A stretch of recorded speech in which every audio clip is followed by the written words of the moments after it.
احباب توحید کے مت والوں، شمع رسالت کے پروانوں، السلام علیکم ورحمۃ اللہ وبرکاتہ۔ الحمد للہ نحمده ونصلي ونسلم على رسوله الكريم، اما بعد فاعوذ باللہ من الشیطان الرجیم، بسم اللہ الرحمن الرحیم۔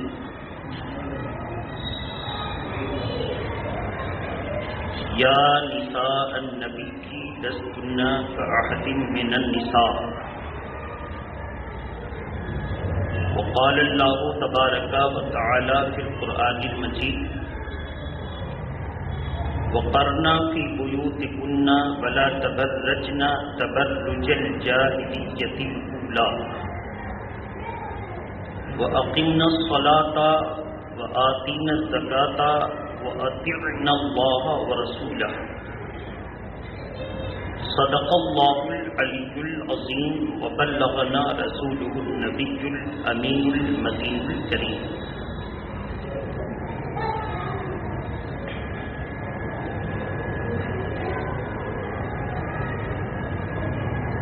کی محمد سے وفا تو نے تو ہم تیرے ہیں، کی محمد سے وفا تو نے تو ہم تیرے ہیں، یہ جہاں چیز ہے کیا لوح و قلم تیرے ہیں، صلی اللہ علیہ وسلم۔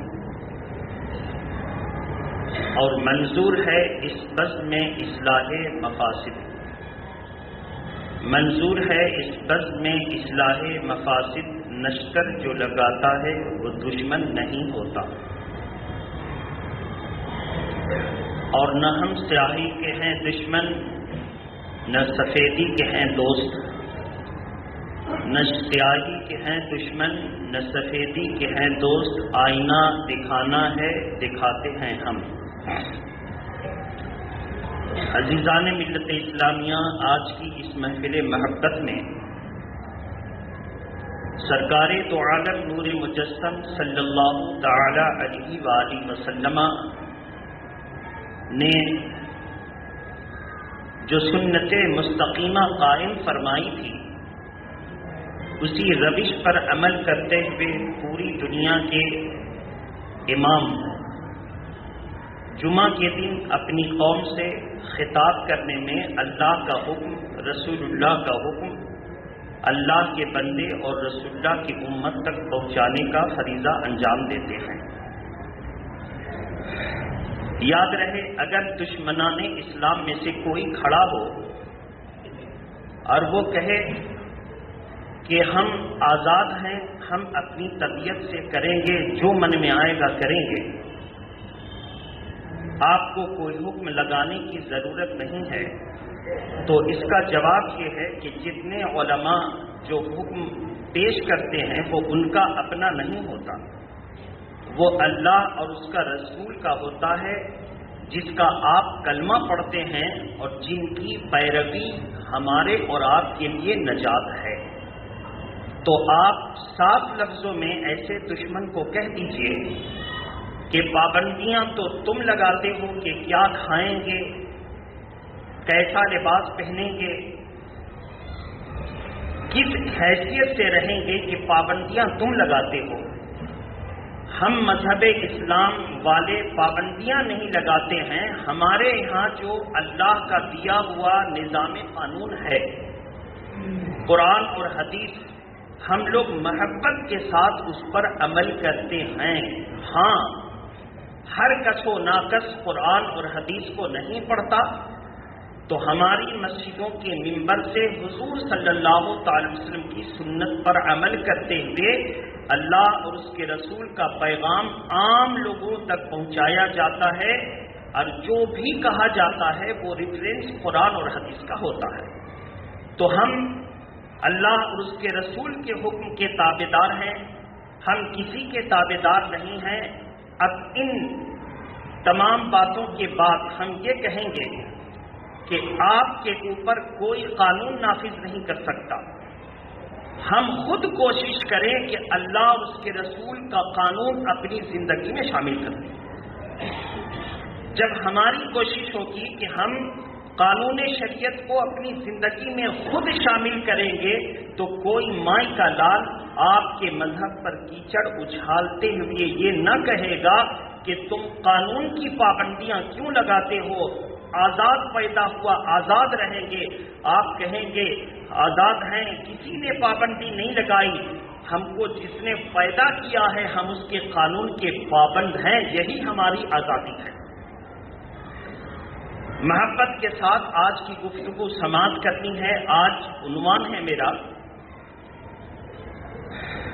اسلام میں پردے کا حکم اور ہمارا معاشرہ اور ہماری قوم کی بیٹیاں۔ قوم کی بیٹیوں کے نام یہ پیغام ہے، ان کے گارجین کے نام سے یہ پیغام ہے۔ محبت کے ساتھ آپ کو قوم کی بیٹیوں کی عزت کو مد نظر رکھتے ہوئے سننا ہے، اور ہمارے ملک عزیز، وطن عزیز میں آج چند دشمنان اسلام جن کو گھٹی میں دشمنی پلا دی گئی ہے، وہ مسلمانوں کی بیٹیوں کو کبھی مالی لالچ دے کر، کبھی سماجی لالچ دے کر، اور کبھی ان کو ان کے مذہب سے دور کر کے، قرآن کی تعلیمات سے دور کر کے وہ اپنے سازش کے جال میں پھنساتے ہیں، پھر ان سے شادی کرتے ہیں، پھر ان کو دین و دنیا تباہ کر کے دنیا میں ذلیل ترین زندگی گزارنے پر مجبور کرتے ہیں۔ یا تو وہ مر جاتی ہے یا پھر وہ زندہ رہتی ہے، تو نہ دنیا ہی اس کی آباد رہتی ہے، نہ آخرت میں اس کا کوئی حصہ رہتا ہے۔ اس کے مد نظر ہم قوم مسلم غیور، خوددار اور غیرت مند ہیں۔ ہم اپنے اللہ اور اس کے رسول کی تعلیمات سے اگر جڑیں گے تو اس قوم مسلم کو کوئی رسوا نہیں کر سکتا۔ یہ قوم مسلم وہ ہے جس کو اللہ نے عزت دیتے ہوئے قرآن مجید میں کہا تھا وَلِلَّهِ عِزَّتُ وَلِرَسُولِهِ وَلِلْمُؤْمِنِينَ۔ عزت اللہ کے لیے ہے، عزت رسول اللہ کے لیے ہے، اور عزت مومن کے لیے ہے۔ وَلَا تَهِنُوا وَلَا تَحْزَنُوا وَأَنْتُمُ الْأَعْلَوْنَ إِن كُنتُم مُّؤْمِنِينَ۔ قرآن نے صاف لفظوں میں کہا کوئی حزن نہ کرنا، کوئی غم نہ کرنا، تم ہی غالب آؤ گے، شرط ہے مومن بن جانا۔ محبت کے ساتھ درود شریف پڑھیں۔ اللہم صلی علی سیدنا شفینا حبیبنا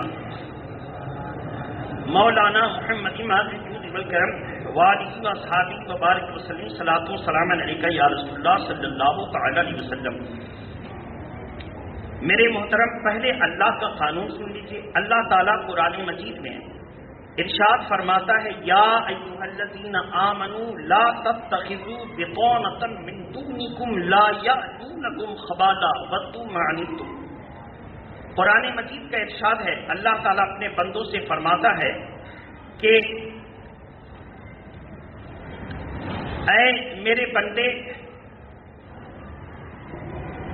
اللہ اور اس کے رسول کے قانون کو اپنا محافظ سمجھو اور غلط روش سے اپنے آپ کو بچا لو۔ یہ دشمنان اسلام یہی چاہتے ہیں کہ تم کو محبت کے جال میں پھنسا کر اللہ اور اس کے رسول کی تعلیمات سے دور کر کے دنیا بھی تمہاری جہنم بنا دے اور آخرت بھی تمہاری جہنم سے زیادہ خطرناک بنا دے۔ دنیا کی جو تکلیف ہے وہ ہلکی، اور آخرت کی جو تکلیف ہے کسی کے اندر قوت برداشت نہیں ہے۔ یہ دنیا کی جہنم سے زیادہ سخت ہے آخرت کی جہنم۔ تو میرے محترم بزرگ اور دوستو، تو اسی پر کسی شاعر نے کہا ہے غلط روی سے منازل کا بعد بڑھتا ہے، مسافروں روی سے کارواں بدلتا ہے۔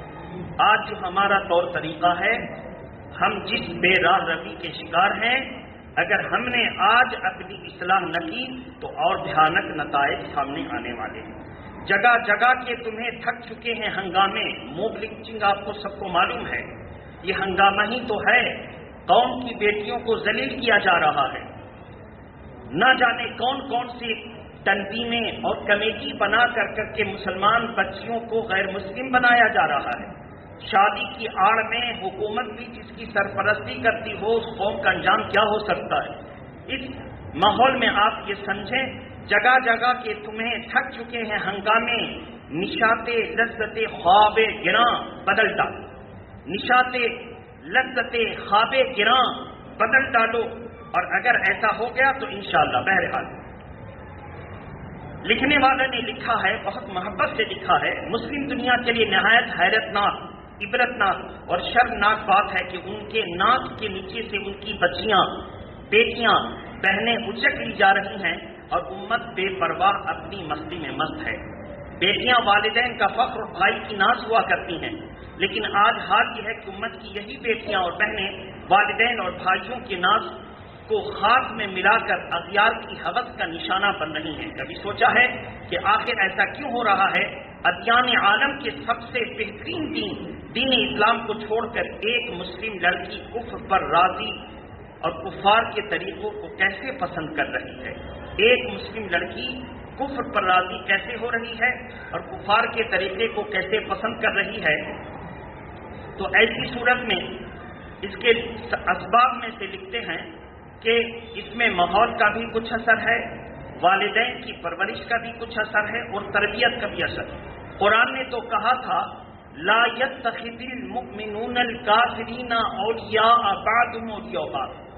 اللہ تبارک و تعالیٰ ارشاد فرماتا ہے کہ تم مومن مسلمان کو چھوڑ کر کے کافر و مشرک کو اپنا دوست نہ بناؤ، وہ سب ایک دوسرے کے دوست ہیں اور تمہارے دشمن ہیں۔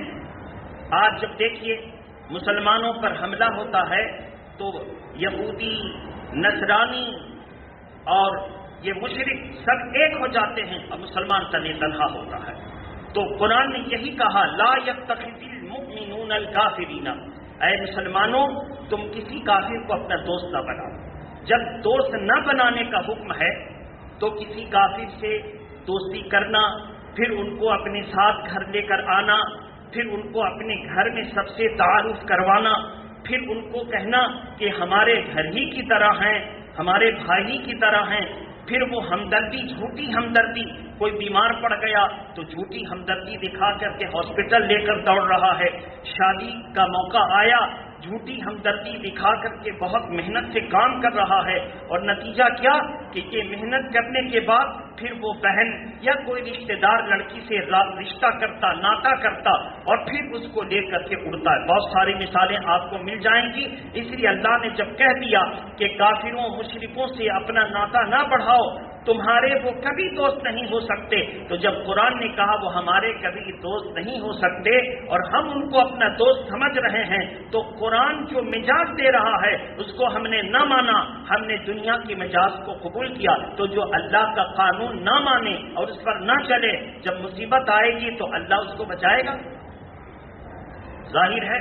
تو بہرحال پھر قرآن مجید نے یہ آیت کریمہ سورہ آل عمران آیت کریمہ نمبر 118 میں ہے، اللہ تبارک و تعالیٰ نے فرمایا یہاں تک کہ کافروں کو اپنا رازدار تک نہ بناؤ۔ جب اس کو رازدار تک بنانے کا حکم نہیں ہے تو ہم اس سے کوئی اہم بات نہ کریں۔ کاروباری معاملات ہیں، اس میں بھی ایک حد ہے، اللہ کی کچھ حدودیں۔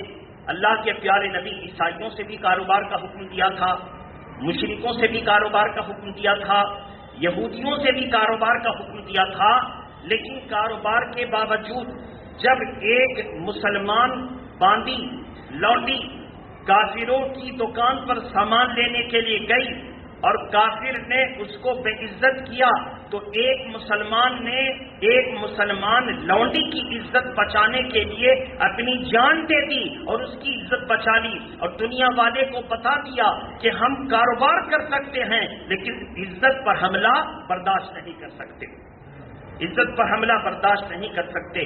بہت سے لوگ مثالیں دے دیں گے حضور کے دور میں کاروبار ہوتا، بے شک کاروبار کا تعلق کاروبار ہی سے رہے، لیکن ہم اس کو اپنے اوپر قابو اور قدرت نہیں دے سکتے۔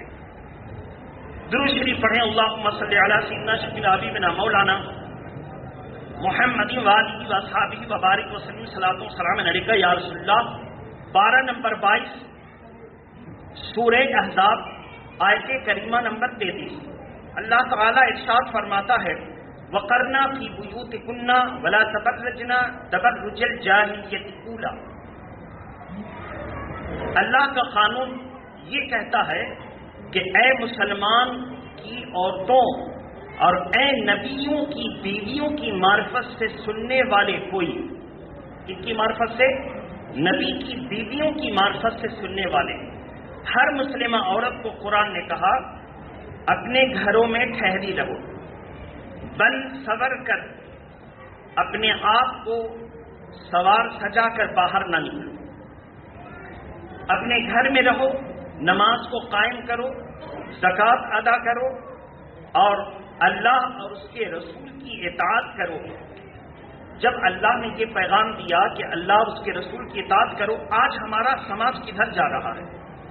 گھر میں جب عورتیں رہتی ہیں تو دن بھر کھانا پکانا، برتن دھونا، کپڑے صاف کرنے کی یہ ذمہ داری ہے۔ اس ذمہ داری میں وہ اتنی پھنسی رہتی ہیں کہ شوہر کا جو حق ہے وہ ادا نہیں ہوتا۔ مثلا شوہر کا حق جو یہ ہے کہ اپنے شوہر کے گھر آنے سے پہلے تمام کام کاج سے فراغت حاصل کر لو، اور جب وہ آئے تو اپنے آپ کو سجا کر کے اے مسلمان کی بیویوں اپنے شوہر کا مسکرا کر استقبال کرو۔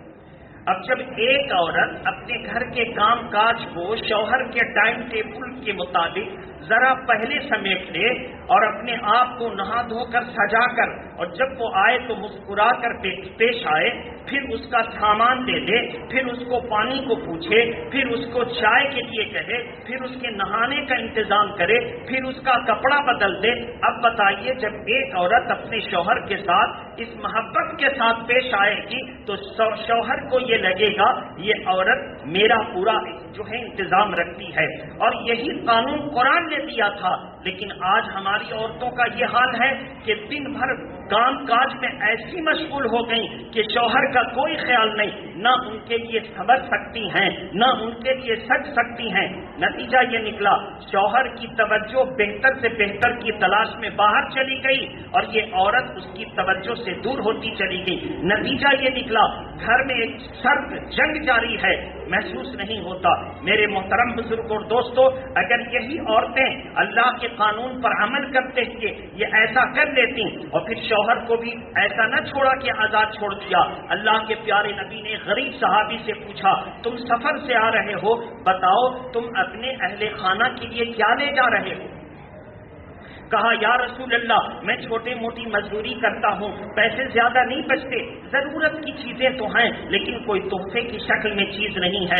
اللہ کے پیارے نبی نے فرمایا اے میرے غریب صحابی، اگر تیرے پاس تحفے کی کوئی صورت نہیں ہے تو کم سے کم جب تو سفر سے آ رہا تھا پہاڑوں کے خوبصورت چھوٹے چھوٹے پتھر ہوتے ہیں ان کو چن کے اپنے بیگ میں ڈال دے، اپنے جھولے میں ڈال دے، اپنی زنبیل میں ڈال دے، اور جب گھر جا تو ان بچوں کو اپنے بچوں کو یہی دے دے، وہ اس سے کھیلیں گے۔ بچے چھوٹے چھوٹے گول گول چکنے مکنے پتھر سے کھیلتے ہیں، وہ اس سے کھیلیں گے، اور جب تو دوبارہ جائے گا تو بچے تیرے منتظر رہیں گے کہ ابو آئے ہیں میرے لیے کچھ لے کر آئیں گے۔ اس سے ایک غریب آدمی بھی محبت کا پیغام دیتا۔ کیا مطلب ہے؟ یہ پتھر سے ان کی تقریر سمجھ جائے گی۔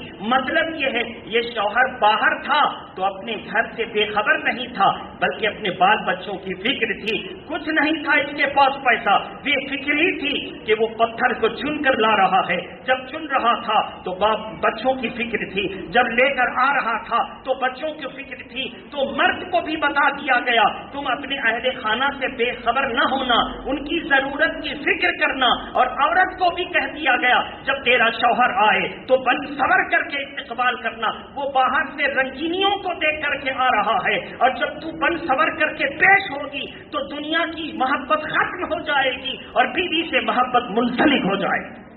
لیکن کیا عورت ایسا کر پا رہی ہیں؟ عورت ایسا نہیں کر پا رہی ہیں، وہ بلکہ تانے دیتی ہیں کہاں سے ہم کپڑا پہنے، کہاں سے ہم اپنا بال سنوارے، دن بھر تو تمہاری لونڈی بنے رہتے ہیں۔ میرے محترم بزرگ اور دوستو، جب یہ جملہ تو پھر دن بھر لونڈی بنے رہتے ہیں تو حالات یہ بتاتے ہیں جب سیریل کا وقت ہوتا ہے تو تمام کام کاج کو سمیٹ کے آرام سے تم ٹیلی ویژن اور موبائل لے کر بیٹھ جاتی ہو۔ اس وقت تمہارے پاس کہاں سے وقت آ جاتا ہے ذرا غور کرو۔ تو تم کو دنیاوی لذت اس میں ملتی ہے تو اس کے لیے تم وقت نکال رہی ہو۔ اللہ اور اس کے رسول کا فرمان ہے کہ باہر سے شوہر رنگین دنیا کو دیکھ کر آ رہا ہے، جب تم زیب و زینت کے ساتھ پیش آؤ گی تو دنیا کی محبت ختم ہو جائے گی۔ اللہ کے پیارے نبی نے ایک صحابی کو ارشاد فرمایا کہ جب تجھے کوئی چہرہ پسند آ جائے تو تو اپنے گھر جا، اپنی بیوی سے ملاقات کر، جو اس کے پاس ہے وہی اس کے پاس۔ اب جو باہر میں چہرہ پسند آیا تھا وہ خوبصورت تھا، سجا سنوارا تھا، اور گھر میں جو چہرہ آیا پسند تو اس لہسن کی بدبو، پیاز کی بدبو، کپڑے دھونے کی ساری علامت اس کے بدن پر موجود ہے، تو شوہر کبھی اس سے محبت کرے گا؟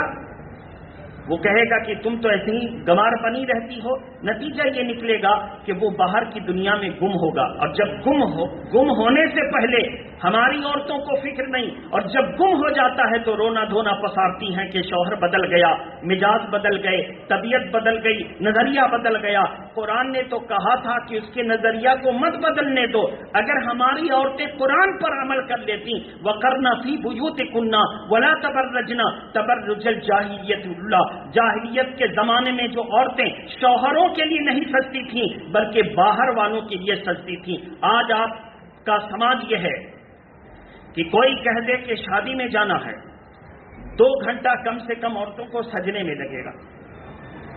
سب کے گھر کی ہی بات ہے، 2 گھنٹہ، کوئی کسی کو نہ دیکھے، 2 گھنٹہ تو صاحب سجنے میں لگے گا۔ اب جب یہی حکم تھا کہ تم باہر والوں کے لیے نہ سجو، گھر والوں کے لیے سجو۔ آپ دلہن کی بات سے پتہ کریں، جب نکاح ہوتا ہے تو دلہن کو سجایا نہیں جاتا، ایک دلہن والا دوپٹہ اڑا دیا جاتا ہے، نکاح ہو جاتا ہے۔ کب سجایا جاتا ہے؟ رخصتی سے پہلے۔ زور سے بولیے۔ اب جیسے دلہن رخصتی سے پہلے سجتی ہے تو سیدہ فاطمہ کے گھر اللہ کے پیارے نبی نے سیدنا ابو بکر صدیق کی بیوی کو بھیجا، جاؤ میری بیٹی کو سجا دو، آج وہ اپنے سسرال جائے گی۔ سیدہ فاطمہ کو جب جو ہے مشاتائیں شانہ کر رہی تھیں، ان کے سر کو جھاڑ رہی تھیں، سوار رہی تھیں، تو وہ بھولی بھالی سیدہ فاطمہ انہوں نے پوچھا، امی کی جگہ امی آج مجھے کیوں سوار رہی ہیں؟ بہت حسین انداز میں دبے لہجوں میں کہا، بیٹی آج تجھے اپنے شوہر کے گھر جانا ہے، شوہر کے گھر جانا ہے۔ بہرحال وہ شرم کے انداز میں سر جھکاتی ہیں، ان کو سروار کر کے شوہر کے گھر بھیجا جاتا ہے۔ تو اس سے پتہ چلا ایک عورت اپنے شوہر کے لیے سجے۔ آج ہم کیا اس پر عمل کر رہے ہیں؟ ہماری عورتیں اس پر عمل کر رہی ہیں۔ ہماری عورتیں اگر ہمارے شوہروں کے لیے جتنے اور ان کے شوہر ہیں اگر وہ ان کے لیے سجتی تو کیا ثواب ہوتا؟ سیدہ فاطمہ کی سنت کا ثواب ہوتا، جنہوں نے بازار جانے کے لیے سجاوٹ نہیں کی، بارات میں جانے کے لیے سجاوٹ نہیں کی، ولیمے کی زینت بننے کے لیے سجاوٹ نہیں کی، کسی بھی پروگرام کے لیے سجاوٹ نہیں کی، اپنے شوہر کو خوش رکھنے کے لیے سجاوٹ کی، تو نتیجہ کیا نکلتا؟ شوہر بھی خوش ہوتا، اس کی توجہ دوسری طرف نہ ہوتی۔ ظاہر ہے جب ایسا ماحول ہوتا تو وہ گھر جنت کا نشان اور پتہ دیتا کہ نہیں دیتا۔ آج بھی ہو کر ابراہیم سا ایماں پیدا، آگ کر سکتی ہے انداز گلستاں پیدا۔ تو اب یہ سبق ہمیں ملا کہ ہماری مائیں اور بہنیں اپنے شوہروں کے لیے زیب و زینت کریں، اپنے گھر میں قرار پکڑیں۔ قرآن کہتا ہے نماز قائم کریں، قرآن کہتا ہے اپنے مال کی زکوٰۃ ادا کریں، قرآن کہتا ہے زمانے جاہلیت کر کے بن سور کے نہ گھوما کریں۔ جب ہم اس پر عمل کر لیں گے تو انشاءاللہ ہمارے مرد بھی صحیح رہیں گے، ہماری عورتیں بھی صحیح رہیں گی، اور اس کا اثر براہ راست بیٹیوں پر پڑے گا۔ بیٹیاں کہیں گی کہ میری امی ایسے گھر میں رہتی ہیں، نماز قائم کرتی، اللہ ہم کو اگر دیکھ لیں گی بے پردہ کسی سے بات کرتے ہوئے تو بہت سزا دیں گی۔ سزا تو سزا، ناراض ہوں گی، ماں بھی ناراض، باپ بھی ناراض، اللہ بھی ناراض، رسول بھی ناراض، تو ہم کو گھر میں بھی عزت نہیں ملے گی اور ہم کو باہر میں بھی عزت نہیں ملے گی۔ تو میرے محترم بزرگ اور دوستو، بیٹیوں کو سنوارنے سے پہلے والدین کو سنورنا ضروری ہے۔ والدین اگر سنور گئے تو بیٹیوں کو تعلیم نہیں دی جاتی کہ بیٹی اپنے شوہر کے لیے ایسے سجنا، ایسے سجنا، ایسے سجنا، بلکہ بیٹیاں اپنے ماں باپ کے حالات کو دیکھتی ہیں اور ایک طریقہ لے لیتی ہیں، ایک طریقہ لیتی چلی جاتی ہیں۔ ان کو یہی ماں باپ کے سلوک، یعنی جب ماں اس کی اپنے باپ شوہر سے محبت سے بات کر رہی ہے، بیٹی بھی سوچتی ہے میرے خاندان میں شوہر سے زور زور سے چلا کر بات نہیں کی جاتی، باپ جب باہر سے آتا ہے اس کی ماں دوڑتی ہے اور اس کی خیریت پوچھتی ہے، اس کو لاتی ہے، نہلانے کا انتظام کرتی ہے، اس کے کپڑے وغیرہ جو گندے ہیں الگ رکھ دیتی ہے، دھونے کا انتظام کرتی ہے، پوچھتی ہے پانی لیں گے، بسکٹ لیں گے، چائے لیں گے۔ بیٹیاں کو بتانے کی ضرورت نہیں، وہ سیکھ رہی ہیں کہ میری امی میرے ابو کے ساتھ کیسا سلوک کرتی ہیں۔ وہ سیکھ کر کے جب اپنے سسرال جائے گی، وہ اپنے خاندانی اسی پرمپرا، اسی روایت، اسی دستور کو جب عمل میں لائے گی۔ دنیا اسی لیے تو کہتی ہے اچھے خاندان کی لڑکی پسند کرو، اچھے خاندان میں نکاح کرو۔ جب تم اچھے خاندان میں نکاح کرو گے تو ایسی صورت میں وہ اچھے خاندان کا اثر ضرور لائے گی۔ تو میرے محترم بزرگ اور دوستو، ہمیں ضرورت اس بات کی ہے کہ ہم اللہ کے قانون پر عمل کریں۔ پھر وہی جملہ یاد رکھیں ذہن میں، آپ کسی کے کہنے سے مجبور نہیں ہیں، آپ اللہ کا قانون خود اپنی ذمہ داری سے اپنے اوپر نافذ کیجئے۔ ہم مسلمانوں کی ذمہ داری ہے کہ ہم اللہ کا قانون خود نافذ کریں، کسی کے کہنے کی ضرورت نہیں ہے۔ تاکہ جو اسلام دشمن عناصر کہتے ہیں تم کو کسی نے سمجھایا ہوگا، تم کو کسی نے حکم دیا ہوگا، آپ برملا کہہ سکتے ہیں کسی نے نہیں سمجھایا ہے، بلکہ ہم کو اللہ کا قانون بتایا گیا۔ ہم تو اتنے پڑھے لکھے نہیں، قرآن اتنا زیادہ ڈیپلی نہیں جانتے، حدیث پاک کی پوری بہاریں ہم نے نہیں دیکھی ہیں، ہمیں بتا دیا گیا ہے۔ اور جب ہم نے قرآن و حدیث سے ملایا تو ہمیں لگا کہ یہ یقیناً اللہ کا قانون ہے۔ اور آؤ قرآن مجید پکار پکار کر کے کہہ رہا ہے، پارہ نمبر 22 سورہ احزاب آیت کریمہ نمبر 32 اور 33، جب ہمارے پاس ریفرنس اور حوالہ موجود ہے تو اب ہمیں کسی کے بہکانے میں نہیں آنا، ہم اپنے اوپر اللہ اور اس کے رسول کا قانون راضی بخوشی جاری کریں گے۔ جب اپنے اوپر لاگو اور نافذ کر دیں گے تو دنیا میں ہماری اچھی ہو جائے گی اور اللہ بھی ہم سے راضی ہو جائے گا، دنیا بھی سنور جائے گی۔ کسی کے کہنے اور کہلانے کی ضرورت نہیں۔ میرے محترم بزرگ اور دوستو، اب یہاں پہ آیت کریمہ نمبر 32 سورہ احزاب میں ہے، یا نساء النبی لستن کاحد من النساء، اے نبی کی بیویوں تم نہیں ہو عام عورتوں کی طرح، تم عام عورتوں کی طرح نہیں ہو۔ جواب، ایک وہابی اور دیوبندی کہتا ہے نبی میری طرح، زور سے بولیے، نبی میری طرح، وہ بھی کھاتے تھے ہم بھی کھاتے، وہ بھی پیتے تھے ہم بھی پیتے، ایک دم لمبی تقریر کرتا ہے اس پر۔ قرآن کہتا ہے اے نبی کی بیویوں، یا نساء النبی، نساء عورتیں، اے نبی کی بیویوں، لستن کاحد من النساء، تم اور عورتوں کی طرح نہیں ہو۔ تو اب جب قرآن نے نبی کی بیویوں کو اور عورتوں کے لیے کہا کہ نہیں ہو، تو جب عورتیں نبی کی بیویوں کی طرح نہیں ہو سکتی ہیں تو مرد نبی کی طرح، ہم کسی کے دشمن نہیں ہیں۔ اس سے پتا چلا جو قرآن کے خلاف مجاز لے کر کہے، نبی بھی تبلیغ کرتے تھے ہم بھی تبلیغ کرتے، نبی بھی قرآن سمجھاتے تھے ہم بھی قرآن سمجھاتے، نبی بھی اللہ اور اس کے رسول کا پیغام کو عام کرنے کی کوشش جاری رکھی تھی، ہم بھی یہی کام کرتے ہیں، لہذا جو ناکام نبی کرتے تھے وہ ہم بھی نعوذ باللہ من ذالک۔ ارے نبی کی بات چھوڑو، اللہ کے پیارے نبی کا کتنا مرتبہ ہے، اس کے کنہ تک اللہ کے علاوہ کوئی نہیں پہنچ سکا۔ کیسے؟ اللہ کے پیارے نبی نے ایک مرتبہ ابو بکر صدیق سے کہا، اے ابو بکر میری معرفت جانتے ہو؟ کہا اللہ جانے۔ کہا اے ابو بکر میری حقیقت اللہ کے علاوہ کوئی نہیں جانتا، اللہ کے علاوہ کوئی۔ اب کسے کہا؟ ابو بکر صدیق۔ اور نبی کے بعد سب سے افضل درجہ، زور سے بولیے، اب نبی کے بعد سب سے افضل درجہ کے بارے میں کہا کہ اللہ کے علاوہ ابو بکر کو نہیں جانتا، تو اس سے کلیئر ہو گیا۔ اگر فاروق اعظم سے کہتے اے فاروق اعظم ادھر آؤ، میری کنیت میری حقیقت اللہ کے علاوہ کوئی نہیں جانتا، تو دنیا کہتی ہو سکتا ہے ان سے بڑے ابو بکر تھے، جانتے ہوں گے۔ جب ابو بکر ہی کو کہہ دیا کہ کوئی نہیں جانتا، تو اللہ کے نبی کی حقیقت کوئی نہیں جانتا، اس کا عظیم الشان رتبے کا جو مرتبہ نبوت کا ہے، اس مرتبے کو اللہ کے علاوہ کوئی نہیں جانتا۔ اب دوسری بات یہ ہے، جب نبی کی حقیقت کو کوئی نہیں جانتا تو یہ کیسے جان کے کہتے کہ ہم برابر ہو گئے؟ دوسری بات، میرے آقا فرماتے ہیں تم میرے صحابہ کی حیثیت کیا جانو؟ میرے صحابہ نے اپنے ہاتھوں سے آدھا سا جو، آدھا سا یعنی 2 کلو تقریباً 47 گرام جو صدقہ کیا. کتنا؟ 2 کلو. اس پرانے وزن کو نئے وزن سے تولا کیا تو 2 کلو سے تھا. میرے صحابہ نے آدھا سا جو صدقہ کیا 2 کلو 45 گرام. اب کوئی غیر صحابی پہاڑ بھر بھی سونا صدقہ کر دے تو وہ آدھا سا 2 کلو 47 گرام جو کے برابر نہیں ہو سکتا. ایک روایت میں مٹھی بھر صدقہ کیا تو وہ پہاڑ بھر سونا کے برابر نہیں ہو سکتا. لیجئے صاحب، تو قرآن اور حدیث کا مزاج تو یہ ہے کہ جو صحابی کے جیسا نہیں ہو سکتا تو وہ نبی کے جیسا کیسے ہو سکتا ہے؟ یہ وہابی کا دل گردہ ہے جو نبی کے برابر میں جانے کی کوشش کرتا ہے.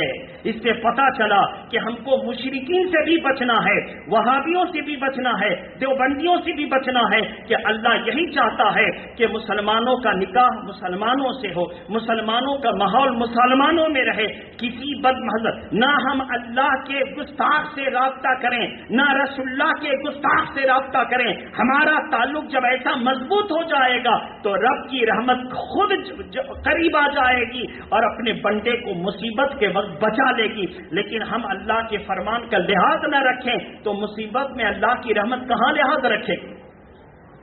اللہ فرماتا ہے کہ جب تم میرے فرمان کی بجا آوری کرتے ہو اور سفر میں چلے گئے، اور سفر میں اتنی عبادت نہیں ہو سکتی، سفر میں اتنی عبادت، بیمار پڑ گئے، بیماری میں جوانی جیسی صحت مندی جیسی عبادت نہیں ہو سکتی، فرشتہ قلم روک لیتا ہے، عبادت نہیں کرتا تو لکھیں گے کہ اللہ فرماتا ہے نہیں اے میرے فرشتوں، میرا یہ بندہ مجبور ہے، میری رحمت مجبور نہیں، یہ بندہ مجبور ہے.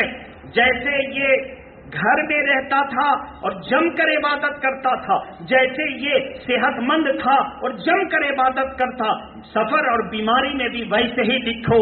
کیونکہ جب اس نے حالات اچھے تھے تو مجھے یاد کیا، حالات خراب آ گئے تو میری رحمت اس کا بیڑا پار کر دے گی، میری رحمت اس کا بیڑا پار کر دے گی. تو میرے محترم بزرگ اور دوستو، اپنی بچیوں کی حفاظت کے لیے آپ پوری کوشش کیجیے. آخر میں ہم یہ کہہ دیں گے کہ آخر ہم اپنے بچیوں کی حفاظت کیسے کریں؟ تو اس کا جواب ہے کہ ہم غیروں سے رشتہ ناتا نہ کریں، بلکہ ان سے تعلق نہ رکھیں، اور والدین اپنے گھر میں دینی ماحول بنائیں. کیا کریں؟ دینی ماحول. 24 گھنٹے میں ایک وقت ایسا ہو کہ سب کو لے کر بیٹھیں، دن بھر کے سرگزشت ان سے سنیں. تم نے قرآن پڑھا، تم نے نمازیں پڑھی، تم باوضو رہتے ہو، بتاؤ وضو میں کتنا فرض ہے، بتاؤ نماز میں کتنا فرض. گھبرائیے گا نہیں، سوچیے گا ہم کو خود نہیں آتا، بچوں سے کیسے پوچھیں؟ آپ کو نہیں آتا، ہو سکتا آپ کا بچہ تقریر سنتا ہو، مدرسے میں پڑھتا ہو، اس کو یاد ہو، وہ بتا دے گا، آپ کو بھی شعور بنے گا، دینی ماحول ایک پیدا ہوگا. تو اپنے بچوں سے دن گھر کے گزارش کو سمجھیں اور اس کے بعد پھر اپنے بچوں سے پوچھیں کہ بتاؤ دن بھر تم نے کیا کیا. دوسرے نمبر پر بیواؤں کے مناسب رشتے کا انتظام کیجیے. ایک عورت بیوہ ہے، بیوہ کا نکاح ہمارے ہاں جو ہے سماج میں اچھی نظر سے نہیں دیکھا جاتا. بیوہ کا نکاح کیجیے تاکہ بیوہ اگر نہ نکاح والی ہے، جو ہے شادی شدہ نہیں ہے، شوہر مر چکا ہے، اس سے جو بھی تعلق کرے گا تو وہ بدنام ہوگا. کسی نے ہمدردی کی تو بدنام ہوگا. کہاں بیوہ کا نکاح کیجیے. شادیوں کو سستا کیجیے، ہو سکے تو اجتماعی شادی میں کوشش کیجیے، تو شادیاں جتنا سستا ہوں گی زنا کے قریب جانے سے لوگ بچ جائیں گے. بچیوں کی مناسب عمر میں رشتہ کروا دیجیے. بچیاں جیسے بالغ ہوئیں اور آپ کو لگا کہ یہ اپنے خانہ داری سنبھال سکتی ہے، رشتے میں ایڑی چوٹی کا زور لگا کر سنی صحیح العقیدہ، ہم مذہب، ہم خیال، ہم سماج سے رشتہ کیجیے. اور اس کے بعد جو ہے کوشش کیجیے کہ بگڑے رشتوں میں خاموش تماشائی بننے کے بجائے رشتے کو سنوارنے کی کوشش کیجیے. 7 نمبر پر اسلام کی سربلندی اور سرفرازی کے لیے ہمیشہ کوشش کرتے رہیے. اگر ہم لوگوں نے اس پر عمل کیا تو انشاءاللہ تعالی ہمارے لیے وہ دن دور نہیں ہے کہ اللہ کی رحمت ہمارے گھروں میں محسوس ہوگی اور ہم پھر کامیابی کی راہ پر صحابہ کے قدم چومتے ہوئے چلتے نظر آئیں گے. اس لیے اللہ ہم سے یہی چاہتا ہے، تم جیسا ایمان لاؤ ویسا قبول نہیں، ایسا ایمان قبول ہے اللہ کو جیسا صحابہ کا ایمان تھا. زور سے بولیے، جیسا صحابہ کا ایمان تھا. ایسا ایمان لاؤ تو اللہ کو قبول، ایسا نہیں کہ ہم کو وہابی بھی پسند، دیوبندی بھی پسند، اس میں بھی رشتہ داری، پھر بھی ہم پکے مسلمان۔ تو بات ایسی ہی ہو گئی کہ شیر کی کان کاٹ لیجئے، دم کاٹ لیجئے، ناک کاٹ لیجئے اور اس کے سر کو بھی اڑا دیجئے اور کہیے کہ یہ شیر ہے۔ ایسا شیر ہو سکتا ہے؟ ظاہر ہے اس کے پورے باڈی کے اجزاء، پارٹس آف باڈی پورے ہوں گے تو وہ شیر کہلائے گا، پارٹس آف باڈی اگر پورے نہیں ہوں گے تو وہ شیر نہیں کہلا سکتا۔ اسلام پورے پر عمل چاہتا ہے۔ اگر ہم ایسے ہیں تو مسلمان کہلانے کے مستحق ہیں، اور اگر ایسے نہیں ہیں تو ہم ان بزرگوں کے قدم کو چومتے چومتے چلیں کہ ہو سکتا ہے ان اچھوں کے صدقے میں میرا بھی بیڑا پار ہو جائے۔ وآخر دعوانا ان الحمدللہ رب العالمین۔ السلام علیکم ورحمۃ اللہ وبرکاتہ۔